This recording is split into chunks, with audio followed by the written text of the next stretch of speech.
So, man, I tried to watch everything tonight, man. So I didn't get to see every quarter of every game because I had to put my eyes on. This was my first time seeing the Patriots play some primetime football. So I was like, man, how good are the Patriots? And how good is Drake May? Let me watch that game. But I also wanted to watch Jackson Dart to see him come back from his concussion and see how he was going to perform. And I wanted to kind of grade him the same way I graded Shador and see where he's at in his progression. So I was watching Monday Night Football, and then I was like, man, as soon as this is over, I got to get to the games because I seen Phoenix was playing Lakers later.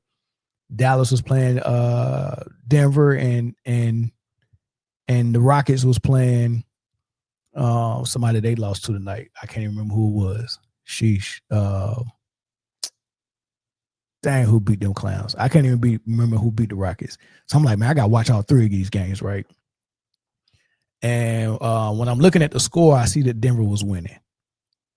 By the time the football game was over and I get in there, it's a close game. Denver's up 3, right? Then I checked some more scores, and I was like, all right. By the time I found what the game was at, I found the Nuggets game, and boom, the Nuggets are down 3. I said, what happened? So I got a chance to watch like the end of the third quarter and then all of the fourth quarter. Brother, nasty work.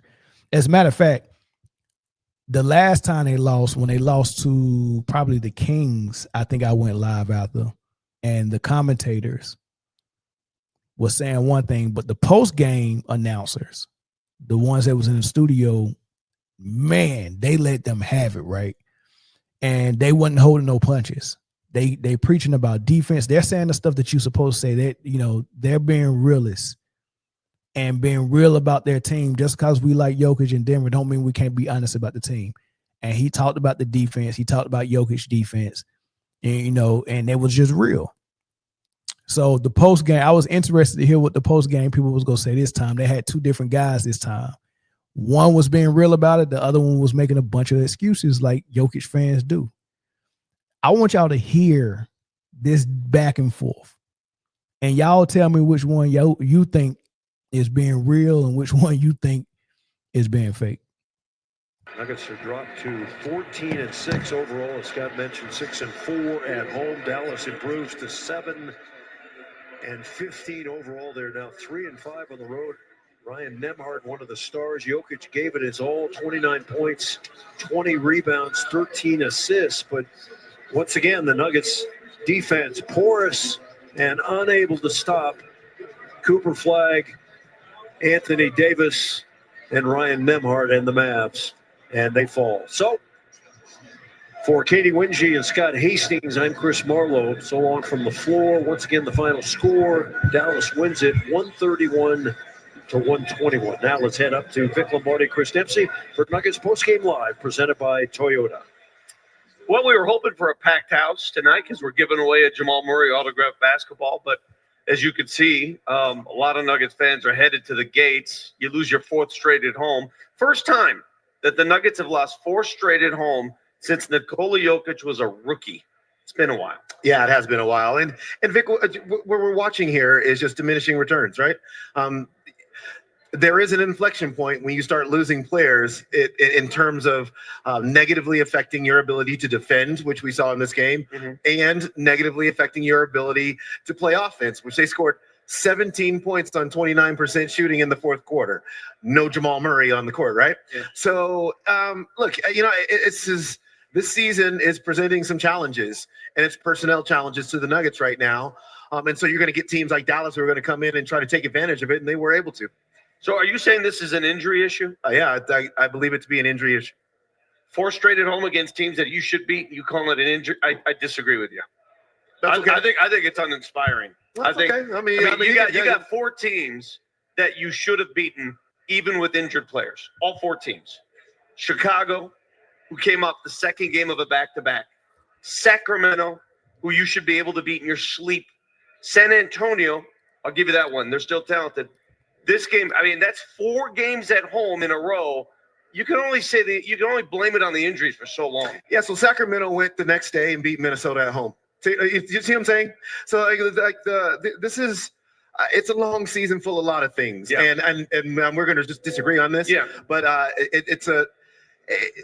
the Nuggets started this season defensively as one of the best defensive teams in the league. Yeah, they lost to their 2 best defensive players. Sure, and then you drop in these home games, really good offensive teams. So it's not like you dropped in teams that were slowing the pace down, and you can't slow that team down. They're pushing the pace, right? Hey. Chicago Bulls going elsewhere and beating other big-time teams as well. The San Antonio Spurs going other places and beating big-time teams as well. Spurs so lost in Minnesota. So I mean, it's just like it's styles make fights. Yeah. And right now, the way the Nuggets are constructed, some of these teams are just a bad style for them to have to play. Tonight was disappointing for sure. It's all disappointing, but I do believe this is personnel over anything else. I know it's early, December 1st, but I'm a bit concerned, and I'm wondering how Nuggets fans feel. All right, we got a big show planned. I hope we didn't give. All right, so let's clear some stuff up.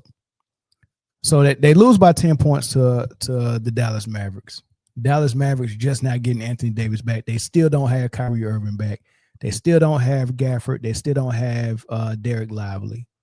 So if you want to use the excuse of injuries for the Denver Nuggets, one of these teams supposed to have the best player in the world on it. One of these teams is supposed to be a championship contender who best player was available and led them to a championship.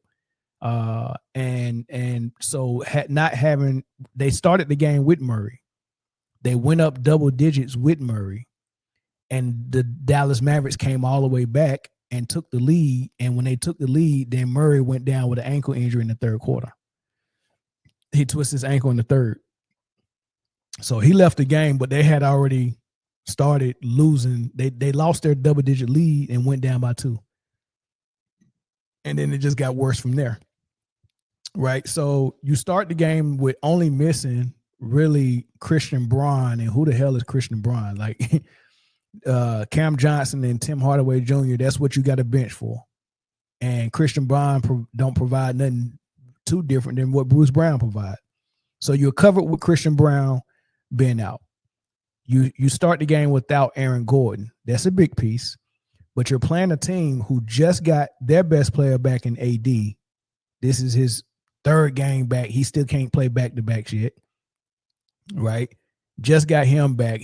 He was on a minutes restriction. Right? Just got him back.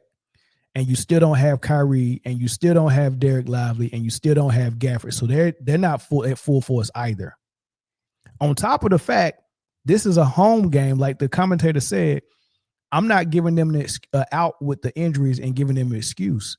This is 4 games in a row that you've lost to teams that you're supposed to beat: the Bulls, the Kings, the Dallas Mavericks, and the San Antonio Spurs. San Antonio Spurs, when they played you, didn't have Wemby. The Bulls, when they played you, was on the back end of a back-to-back. So they had a game the night before to win in the overtime. So you got them on the back end of the back-to-back, and you couldn't beat them. And it's not just the fact that they beat you, it's the fashion they beat you in. Putting guards on Jokic, turning him over, and then on the defensive end, they're driving it right to him in the paint, and they're just getting whatever the hell they want. Layups, floaters, it's whatever they want. The paint is just a playground. Anybody can get in there. And they did the same thing tonight. They went at them. They got layup after layup. Anthony Davis was able to get whatever he want. I mean, it's nasty. So the guy's right. Like, dude, you can say the injuries all you want to, but what I'm watching is not good. Yes, they did start out as one of the best defensive teams the first 5 games of the season. They was top 5 in defense. But they've been free falling ever since then. They're number 1 in offense of rating. They're scoring the most points in the league. The offensive rating is sky high. Number 1.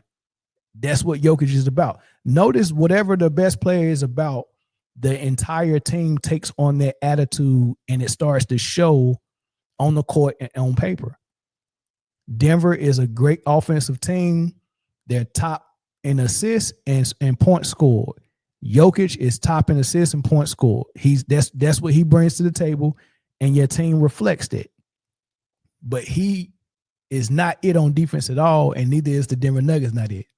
On the other hand, everything that SGA stands for, OKC stands for. Offense and defense. Playing the right way, sharing the ball, team ball, all that stuff. He preaching the right stuff.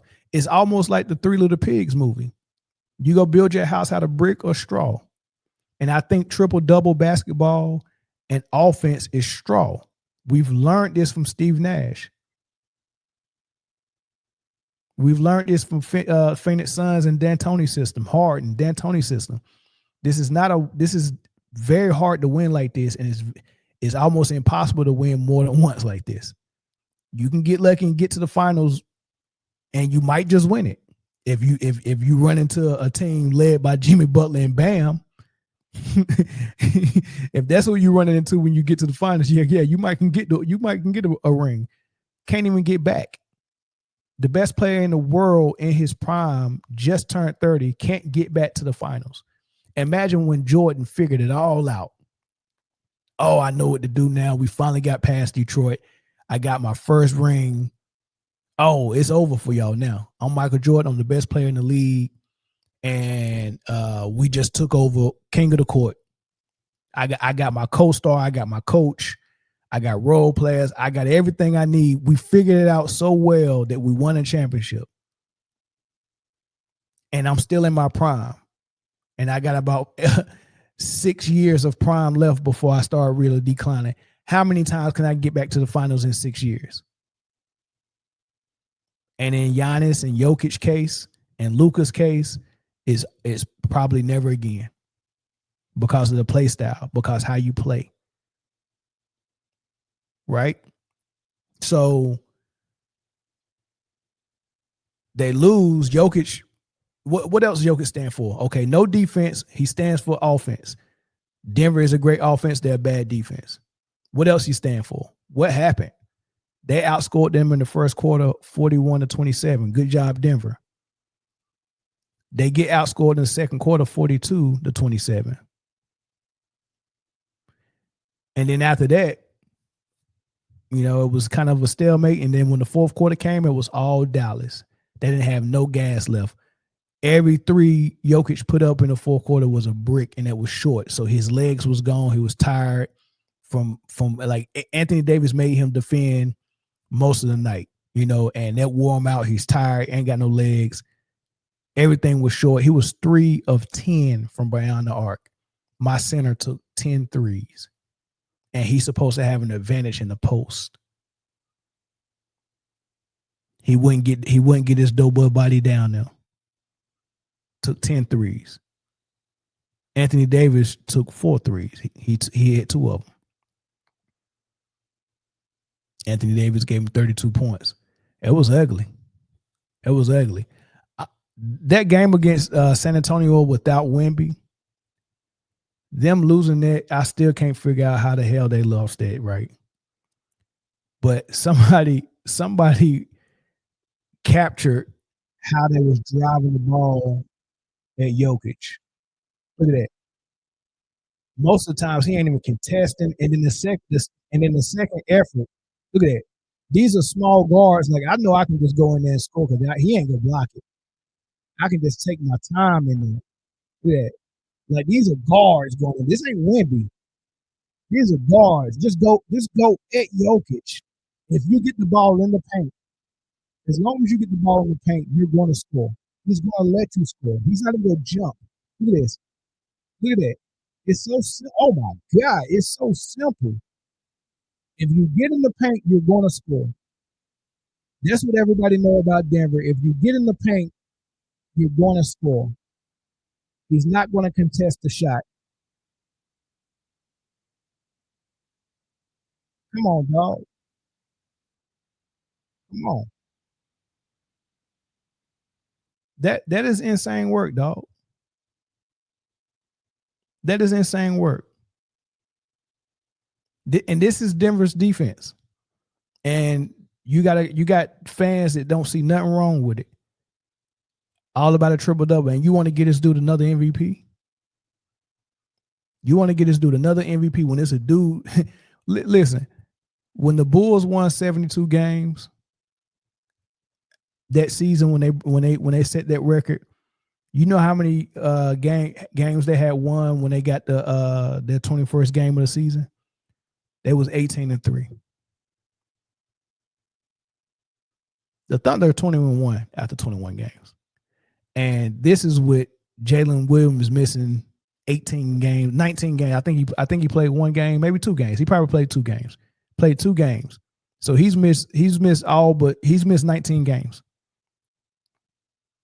And so without his second best player, which is what Denver expected Jokic to do tonight against the worst team in the league.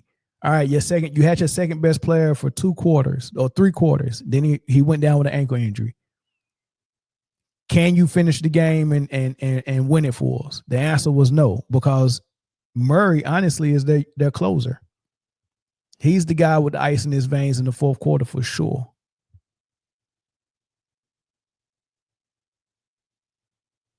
And he can't even be a real point guard because Jokic is the point guard.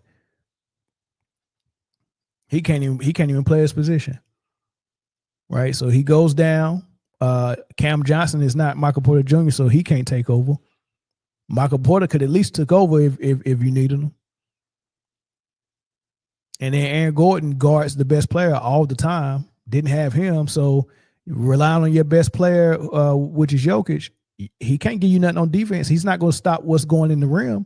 So you don't have Aaron Gordon to guard a good offensive player and stop him from getting to the paint easily. You don't have Aaron Gordon to do that. So now what happens when you get to the paint? Jokic is there, and Jokic, can you do what Wemby do and block shots? No, I'm letting everything go at the rim. Did you see his effort in the paint? Whatever happens in the paint, it's like Vegas. Whatever happens here stays here. Yeah, you can come down here and fuck Jokic for all he care. He ain't gonna put up a fight. Come down in here and paint and do me dirty. Throw both my legs up. I'm giving it up out of both draw legs tonight. And that's what it is, man. You know what I mean? That's what it is. May I have this dance? They just running at Jokic. Somebody is calling the phone. Phone lines are not open, but somebody is calling. Jones, man, I know you didn't put your phone thing up. I sure didn't put the phone number up, man. But what's good? What's your thoughts, man? What's good, man?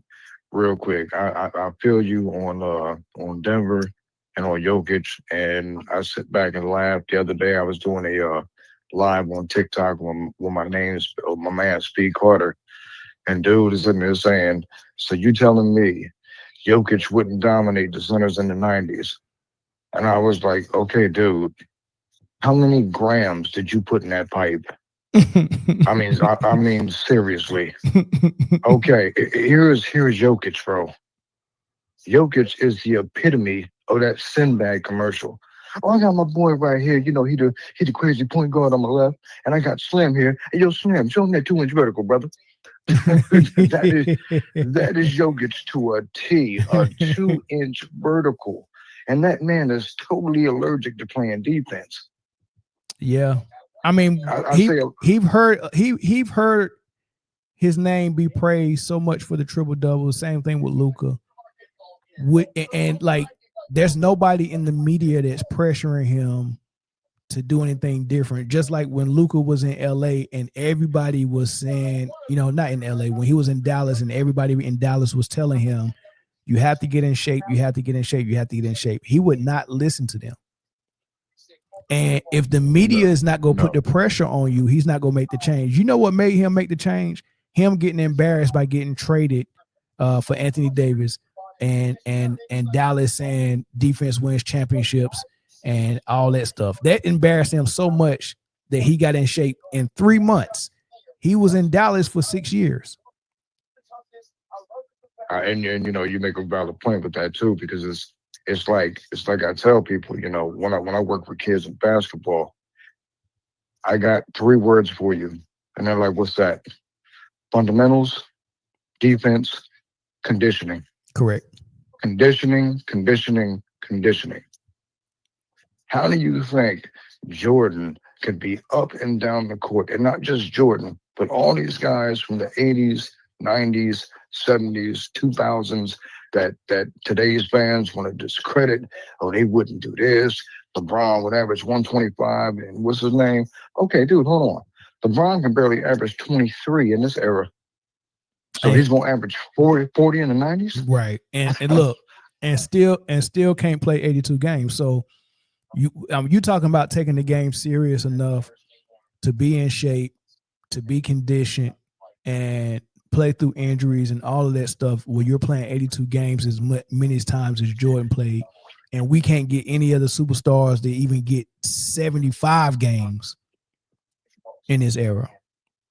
Exactly. And, I mean, and they're not even Silver, playing the defensive end. Right. And, Silver brought everything on himself. Okay, what kind of monster did I create? Okay, let's go back to the drawing board. Okay, here's what we're going to do. I got it. 65 games, minimum 65 games, or you don't qualify for any awards. What? No, I told you 50, bruh. I told 65. 65 games, or you don't qualify for any awards. I mean, this is absolutely ridiculous with this era. Load management back in the day when you and I was playing. Okay, 30-point lead at halftime. Okay, come on. What happened? What happened to like SGA? Everything the 90s and early 2000s stood for, SGA took it serious, man. Like, he ain't played in 11 fourth quarters so far this season. That means he's getting these teams done and over with by the fourth quarter and sitting his butt down. That's how he load managed, and he's still in there with 30. That is true load management. Every time, like when I was in San Diego, we had a deep squad. It wasn't exactly semi-pro, but a dude was paying us on the table. And like yourself, I was the leader of the team. And we come up with third. Hey, yo, check it out. We got a back-to-back. Let's kill this in the first 5 minutes. Yep. Hey, yo, T, what you talking? I'm talking a 15-0 run. Yep. 15-0 run, first 5 of the fourth quarter, or should I say third quarter, if not first 3, sit out the rest. Hopefully the bench and the defense can hold it up so we can chill. That is true load management. And, before I let you go, the one thing that really upsets me about today's generation, and I think you can identify, it does not matter what you do, be it via paycheck and they take taxes out of you, or self-employed or under the table. If you get paid to do something, it is a job. Mm-hmm. Period. You get paid to play basketball. You get paid twice a month. Twice a month. Now, that paycheck might be $1.5 million compared to everybody else, but it does not change the fact basketball is your job, not your option. And a lot of these players got to, I don't know, bro.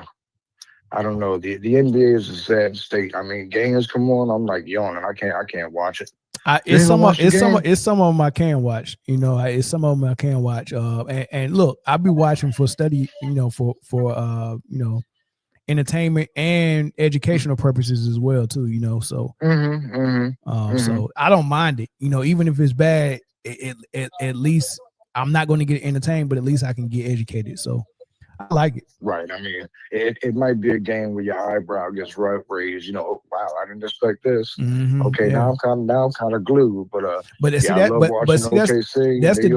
the difference between me and a regular fan, because regular fans are watching it to see their favorite player or favorite team win, and their emotions get involved when they're not winning. But me, I'm watching it and I'm looking at every single thing. I'm looking at people's body language. I'm looking at how they're running the offense. I'm looking at how the refs are calling the games. I'm studying everything. It's a whole different way that I watch football and basketball. I wish everybody watched it like that, because they can see what everyone sees and know that not playing defense is not a good thing. Like, I don't understand how more people don't understand that when you're not good on defense, you're not the best player in the league. You just can't be. It's not possible unless everybody not playing defense. But if you got 5 MVP candidates and it's Wemby, Cade Cunningham, SGA, and Jokic and Giannis, and Jokic is the only one who don't lock up on D, I think it kind of makes it kind of easy, especially when you got to scratch him off. Yeah, well, I ain't gonna scratch him off. I still got him number 2 because everybody else is doing so poorly in other areas. Like Giannis' team isn't winning. Wemby can't stay on the floor. Plus, he wasn't scoring a ton. He was only averaging like 24 points a game. Everybody else is averaging 30. So Wemby not scoring a lot. He's inconsistent. He can't stay on the floor. Luka team ain't he don't play no defense. Giannis team ain't winning. It's only K and SGA that got a real shot other than Jokic. Yeah, you got a valid point. Before I let you go, Mel, I'm gonna leave you with this, what you said before I called. Luka, LeBron, Jokic, all these guys that have glorified triple doubles, but nobody's looking at the context of the triple double. Mm-hmm. Okay, he got a triple double, but he was also ineffective. That's why they got an L. And one thing we were talking on live the other day, dude was saying, so you telling me the Lakers ain't going to the finals? Oh my Lord, dude. Oh, goodness gracious. Did you hear anything that I just said? Oh my goodness, you are a typical LeBroke fan. What? Did you just say LeBroke? Yeah, I said LeBroke. And no, I don't mean his money. I mean his game. Bruh. His game consists of 3-point shooting and barreling in the lane. That's it.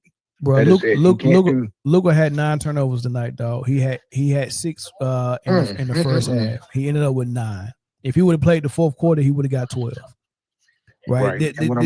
This is not good. And when playoff basketball come around and they get more physical with you and they're allowing more physicality, if you can't keep your turnovers down in the regular season, you go get embarrassed again in the playoffs. And then I say this about the triple doubles, and I'll let you go.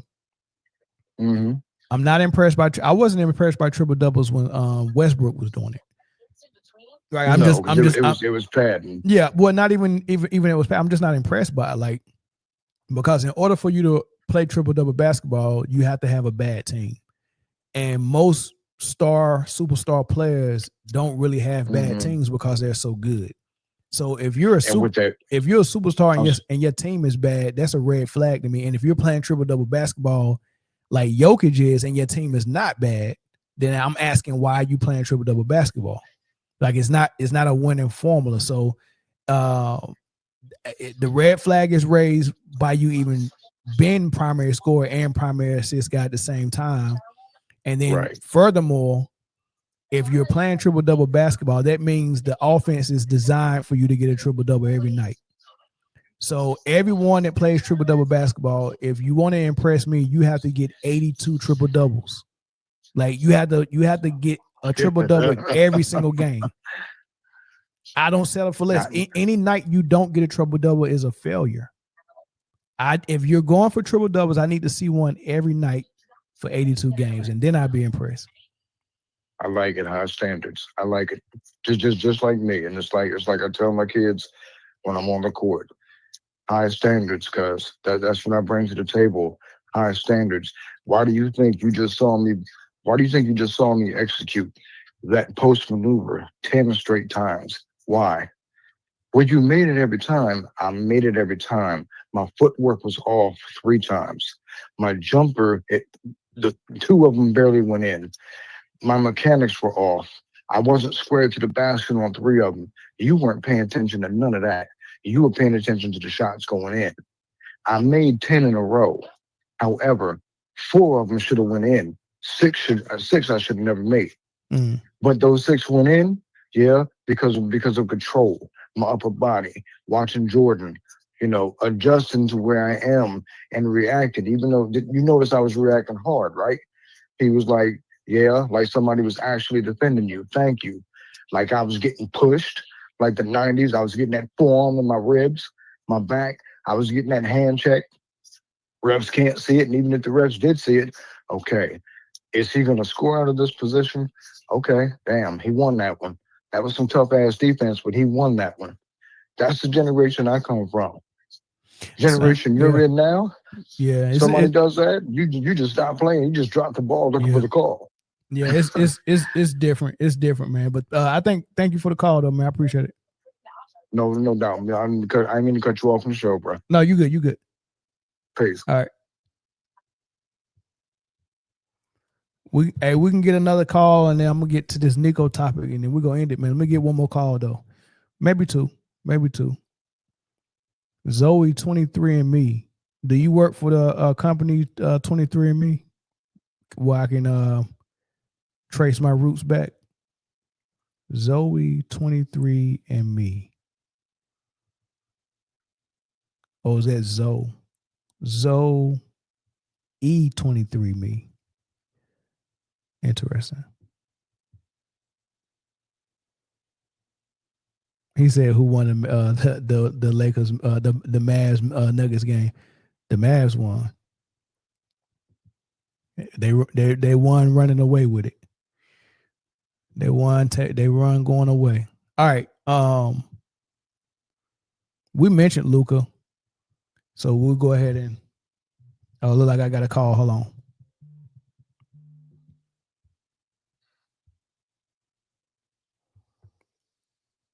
Caller from St. Louis, what's up?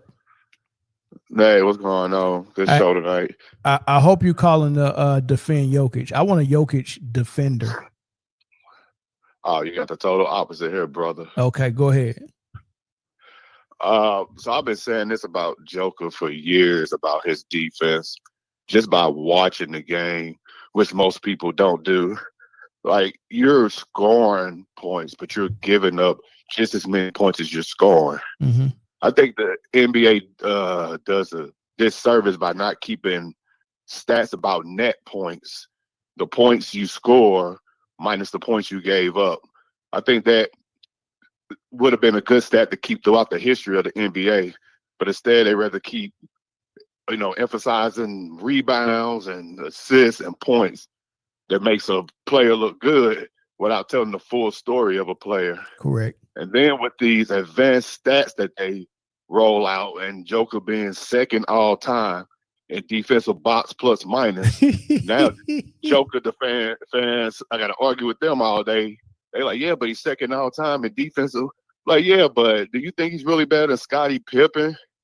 Like, come on, just because he's ahead of him in that stat, he's not better than Scottie Pippen.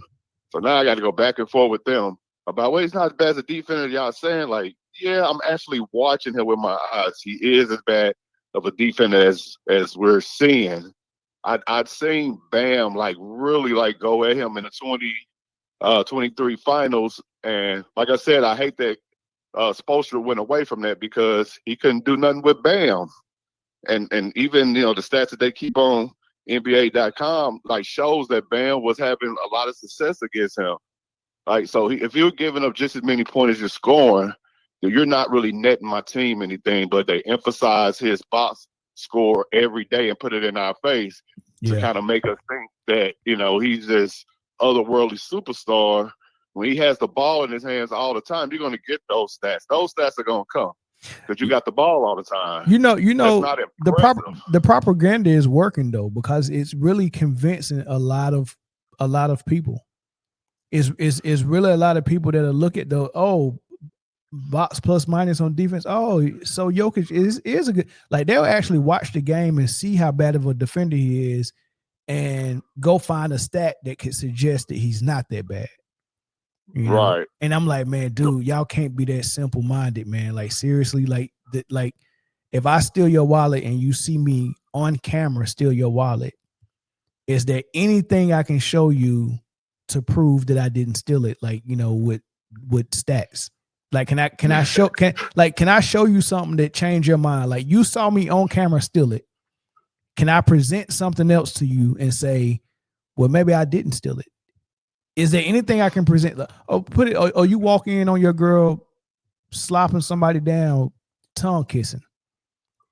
Is there anything that she can present to you statistically that'll prove to you that you just didn't see what you just saw? Right. That's what they're doing. That's how dumb they think the NBA fans are. You can watch a bad defender, and then somebody can tell you, Well, he averaged 1.8 steals a game, so he can't be that bad. And then you buy it. Like you bought Right. that. Deflections is what I'm hearing. Like the man just like reaching out and touching the ball that may deflect the ball. Like, oh, look at his deflections per game. Like what's the deflections per game stat? I've never heard it. And it's crazy because that's how he plays defense, by reaching. Yep. Right. Everybody that's blowing by him, he'll either, if he can't get close enough to you to bump you with his stomach, he's just gonna let you blow by and he's gonna reach out. If you reach out 50 times a game and you get 1.8 steals a game by reaching out 50 times a game, you giving up 50 blow-bys and you're trading it in for 1.8 steals. Exactly. That's why I hate when people look at just those pure stats. Like Kevin Durant averages more blocks per game and steals per game than Bruce Bowen, but he's nowhere near a defender that Bruce Bowen is. No. Because Bruce Bowen's job is to defend on the perimeter. He's not going to get those good stats that represents how good he is. Right. And I have these debates with people all the time, and it just drives me crazy that everybody, I guess when I started debating these groups, I assumed that everybody knew basketball, and that's why I made my first mistake. No. So I'm having basic debates with people about things of this nature. Bro, you'll be surprised how many good basketball players don't know basketball, right? So I'm finding, it's a lot of things that got to go with you being able to have these type of conversations intelligently. Number one, the best thing you got to have under your tutelage is, did you play the game? That's number one. Number two, are you an intelligent person? And sometimes you'll find a dumb player or dumb person that played the game and you can't have a conversation with them. But the worst ones is the ones that are dumb who never played the game. You got both strikes, right? But they're bad.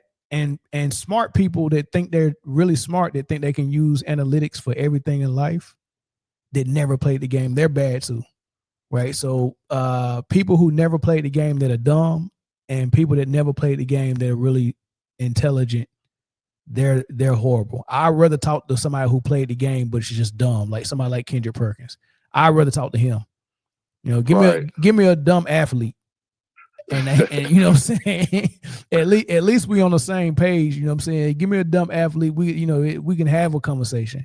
Man. Yeah. But say like Kendrick Perkins don't have any. So he said the first thing that comes to his mind without thinking about it. So it makes it authentic with whatever he's saying. Yeah, but he's a ogre though. Like he's a big man who didn't make his money by getting in the gym and putting up 200 jump shots a day and knocking them down and going into his bag doing skill work and stuff like that. So he didn't play the game on a highly skilled level. He played the game on a brute force athleticism level. And that's why he appreciated a person like LeBron so much. Most people that appreciate LeBron over a person like Kobe are people who either played basketball who didn't use skill, or football players or nerds. I feel like Kendrick Perkins is kept prisoner. I think once LeBron retire, he'll be fine. He said some positive stuff about Kobe, like in defending Kobe when D Wade said that nonsense about Gasol should have won Finals MVP in 2010.